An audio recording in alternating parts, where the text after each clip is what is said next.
आवाज लगाई, स्कूल पहुंची, देखा कि कोई खोल देगा ताला, लेकिन अधिकारियों को पहले तो लगा कि गलत जगह आ गए, लेकिन जब एक कर्मचारी दीवार फांद कर अंदर गया तो वहां हैरत भर नजारा दिखा। गुरुजी बोर्ड पर सवालों के जवाब लिख रहे थे और परीक्षा देने वाले बच्चे जल्दी जल्दी कॉपियां भर रहे थे। यही नहीं, जब पूछताछ हुई तो पता लगा कि छात्र 2-2 हजार रुपये लेकर आए थे और नकल के बदले गुरुजी को देना था। कुछ डमी स्टूडेंट्स भी परीक्षा दे रहे थे और जैसे ही उन्होंने विजिलेंस टीम को देखा तो पेपर छोड़कर दीवार कूदकर भाग गए। 2 ही दिन पहले कमोबेश यही नज़ारा बाड़मेर में देखने को मिला था, जहां बच्चे नकल करते पकड़े गए थे।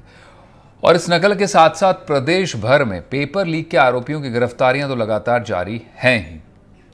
तो तस्वीरें आप देख सकते हैं अपने सामने किस तरह से ये जब विजिलेंस की टीम ने वीडियो बनाया उससे पहले बोर्ड पर जो व्हाइट बोर्ड मार्कर बोर्ड था उस पर सवालों के जवाब लिखे हुए थे और परीक्षार्थी उन्हें फटाफट अपनी कॉपी में दर्ज कर रहे थे। ये शिक्षक महोदय आप देख लीजिए जो छात्रों को नकल के गुरु एक तरह से कह सकते हैं बनाने की कोशिश कर रहे थे। और ये गुरु तो क्या ही, ये एक तरह से नकल कराने वाले गुरु ही हैं और ये उस शिक्षा और परीक्षा सिस्टम का हाल भी बताने को काफ़ी हैं कि किस तरह से और किस स्तर पर पूरे सिस्टम में पतन हुआ है। और सामाजिक परिवेश को भी दर्शाता है कि किस तरह से चारित्रिक पतन भी शिक्षकों का और छात्रों के ज़रिए भी वो लोग कर रहे हैं। इस तरह से बेईमान मस्त हैं परीक्षाओं में और मेहनत कश छात्र पस्त हैं। तो क्या ये तस्वीर बदलेगी और कैसे, इस पर ये प्रोग्राम होगा। 4 मेहमान हमारे साथ खास मौजूद होंगे। उससे पहले आपको ग्राफिक्स दिखा देते हैं।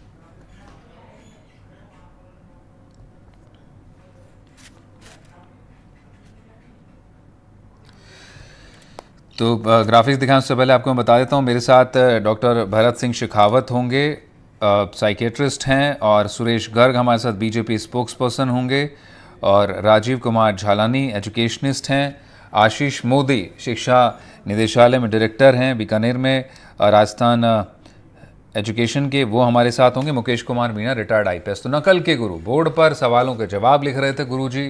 तस्वीरें आप देख सकते हैं। 10वीं ओपन बोर्ड की परीक्षा फलौदी में चल रही थी।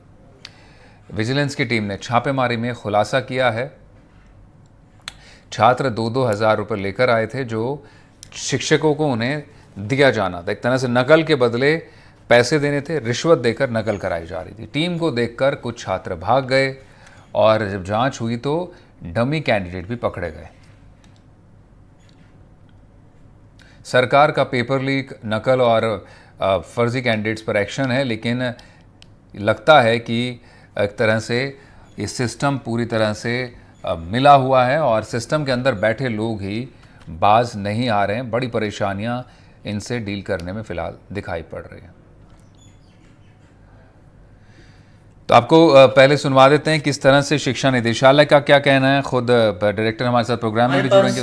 कुछ स्रोतों से सूचना आई थी कि डेचू गांव के एक एग्जामिनेशन सेंटर पर इस तरह से चीटिंग करवाई जा रही है। उस चीटिंग में कुछ स्थानीय लेवल पर सरकारी टीचर्स की भी संलिप्तता की सूचना आई। तो इसको हमने पूरे कॉन्फिडेंशियल तरीके से जयपुर से स्टेट लेवल से टीम बना करके सेक्रेटरी RSOS की अध्यक्षता में भेजी। और वहाँ पर जब टीम पहुँची तो उन्होंने शिकायत में सत्यता पाई। उन्होंने देखा कि वहाँ पर लॉक करके चीटिंग कराई जा रही थी ऑर्गेनाइज तरीके से। वहाँ पर जो ब्लैक बोर्ड है उस पर आंसर्स लिख करके बच्चों को लिखने के लिए कहा गया था। तो इस पर तुरंत सख्त एक्शन लेते हुए एक रिपोर्ट बनाई गई और जितने भी लोग इन्वॉल्व थे उनके खिलाफ कार्रवाई की जा रही है। वहाँ पर एक ऐसा व्यक्ति पाया गया जो कि जिसकी ड्यूटी नहीं लगाई गई थी, जो और कुछ लोग जो प्रैक्टिकल एग्जाम्स के लिए एलिजिड रूप से वहाँ पर उपस्थित होने थे वो पाए गए, जबकि प्रैक्टिकल एग्जाम शेड्यूल्ड ही नहीं थे। इन सभी लोगों के खिलाफ एक्शन लिया गया। हमने आकर के देखा तो ब्लैक बोर्ड पर प्रश्न लिखे हुए थे, वो प्रश्न भी हमने नोट किए हैं। साथ ही 2 मोबाइल ये है, दोनों कॉपी हमने बरामद की है। और यहाँ पर सभी वीक्षक सामूहिक नकल करवा रहे थे। साथ ही एक बच्चे के मोबाइल में 2100 रुपए रखे हैं जो कि वीक्षक को देने थे। दूसरे निश्चित रूप से राजस्थान स्टेट ओपन स्कूल का जो उद्देश्य है वो वंचित लोगों को शिक्षा उपलब्ध कराना है, किंतु यहाँ पर एक व्यापार के रूप में किया जा रहा है, जिसकी शिकायत लगातार स्टेट ओपन को संपर्क पोर्टल पर अभ्यर्थियों के द्वारा अपना नाम नहीं बताने के आधार पर हमें दी गई।